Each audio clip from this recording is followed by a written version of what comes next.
गरीब कौवा रहता था।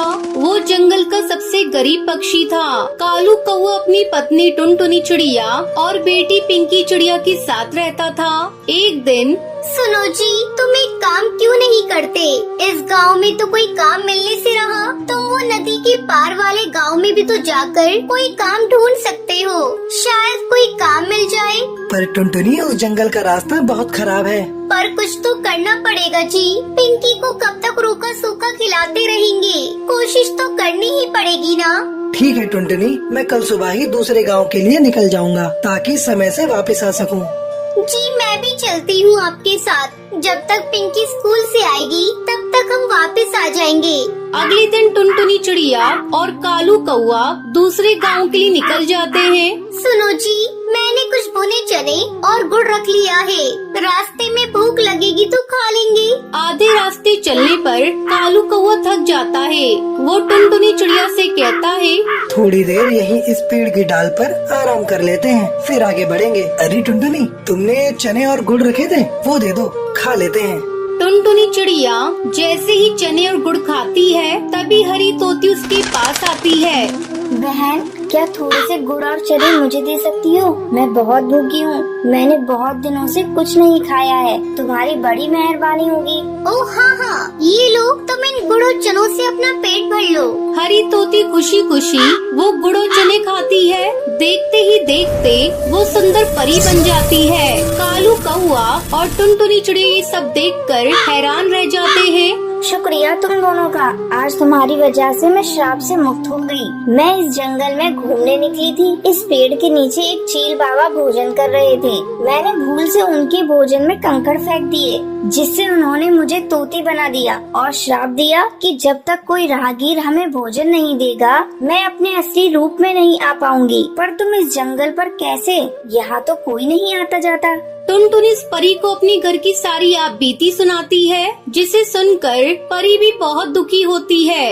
वो टुनटुनी चिड़िया से कहती है, तुम चिंता मत करो टुनटुनी, तुमने आज हमारी सहायता की है, इसलिए हम भी बदले में तुम्हें कुछ देना चाहते हैं। ये जादुई चूल्हा है, इस पर बर्तन रखते ही ये जल उठेगा और तुम जो भी कुछ खाने को मांगोगी उस बर्तन में पक जाएगा। मैं तुम्हें एक मंत्र बताती हूँ। एक थी दुल्हन, एक था दूल्हा, बंद हो जा जादुई चूल्हा बोलोगी, चूल्हा खाना पकाना रोक देगा। टुनटुनी चिड़िया को जादुई चूल्हा देकर परी अपने परिलोक में वापस चली जाती है। कालू कौवा और टुनटुनी चिड़िया वो चूल्हा लेकर खुशी खुशी घर वापस आ जाते हैं। अरे मम्मी पापा, आप दोनों कहाँ गए थे? मैं कब से आप दोनों का इंतजार कर रही थी। अरे पिंकी, मैं तुझे एक जादू दिखाती हूँ, तुम एक पतीली लेकर आओ। पिंकी चिड़िया एक खाली पतीली लेकर आती है। टुनटुनी चिड़िया पतीली को जादुई चूल्हे पर रखती है और चूल्हा जल उठता है। टुनटुनी दाल बोलती है और पतीली से दाल भर जाती है। टुनटुनी एक एक करके चूल्हे पर बर्तन रखती जाती है और मिनटों में सारा खाना बनकर तैयार हो जाता है। ये देखकर पिंकी चिड़िया बहुत खुश होती है। मैं इस चूल्हे को बंद कर देती हूँ। एक थी दुल्हन, एक था दूल्हा, बंद हो जा जादुई चूल्हा। जैसे ही टुनटुनी मंत्र बोलती है और चूल्हा बंद हो जाता है। अब टुनटुनी के परिवार को भूखा भी सोना नहीं पड़ता था। एक दिन, सुनो जी, मैं सोच रही हूँ क्यों ना हम एक चाय का ढाबा खोल लें। इस चूल्हे पर चाय और पराठे बनाकर बेचा करेंगे। इससे थोड़ी कमाई भी होनी शुरू हो जाएगी और तुम्हारी काम की तलाश भी बंद हो जाएगी। हाँ तुम ठीक कह रही हो, और मैं एक दुकान किराए पर ले लेता हूँ। जो पैसे आएंगे उससे किराया भी भर देंगे और घर खर्च भी निकल आएगा। कालू कौवा घर के नजदीक ही एक छोटी सी दुकान किराए पर ले लेता है और जादुई चूल्हा रखकर चाय बनाना शुरू कर देता है। धीरे धीरे कालू की चाय और नाश्ते का ढाबा चल पड़ता है। आने जाने वाले पक्षी कालू के ढाबे पर रुककर चाय पराठे खाया करते थे। जिन गरीब पक्षियों के पास पैसे नहीं होते थे, कालू कौवा उन्हें मुफ्त में ही खाना बांट दिया करता था। एक दिन, अरे भाई कालू, कैसे हो? अरे बंटी, तुम शहर के जंगल से कब आए? गाँव का तो रास्ता ही भूल गए लगता है। तुम्हारी भाभी को यहाँ गांव में कुछ काम था ना, तो 2-1 दिन के लिए आए हैं। मैंने सुना है तेरे तो वारे न्यारे हो गए हैं। तूने ढाबा खोल लिया यार, इसकी चर्चा पूरे गांव में हो रही है। हाँ दोस्त, बस सब भगवान की कृपा है। बात कुछ और ही है, ये कैसे नहीं मानेगा। मुझे सच का पता लगाना ही होगा।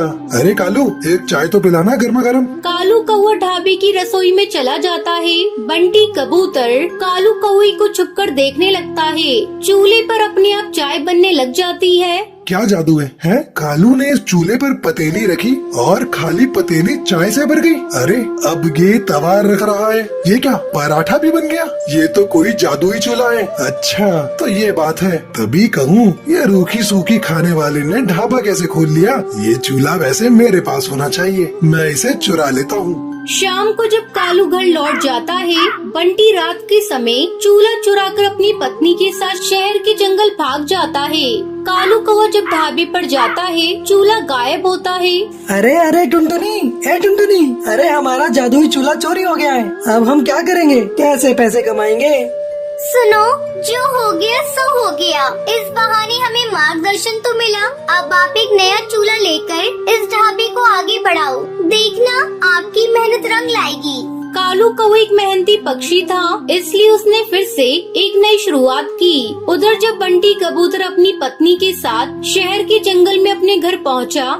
जाओ बबली, एक खाली पतीली ले आओ। अभी तुम्हें इस चूल्हे का जादू दिखाता हूँ। जादुई चूल्हे, मुझे पुलाव चाहिए। चूल्हे पर बर्तन रखकर बंटी ने जैसे ही पुलाव बोला, चूल्हा जलने लगा और पुलाव बनता चला गया। बंटी चूल्हे को फूंक मार मार कर बंद करता रहा, पर वो बंद ही नहीं हो रहा था।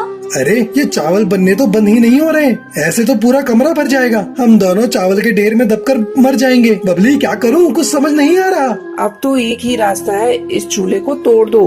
हाँ हाँ, मैं इस घटिया चूल्हे को तोड़ देता हूँ। बंटी कबूतर गुस्से में चूल्हे को पटक कर तोड़ देता है। चूल्हे के 2 टुकड़े हो जाते हैं और जादू खत्म हो जाता है। चूल्हे की जगह मिट्टी का ढेर पड़ा रह जाता है और कालू कौवे को जादुई चूल्हे की मदद से काम मिल जाता है और वो मेहनत से पैसे कमाने लगता है, जबकि बंटी के हाथ में आकर जादुई चूल्हा मिट्टी हो जाता है। किस्मत भी उनका ही साथ देती है, जो ईमानदार और नेक दिल होते हैं। चोर और मक्कार पक्षियों के हाथ सदा ही खाली रह जाते हैं।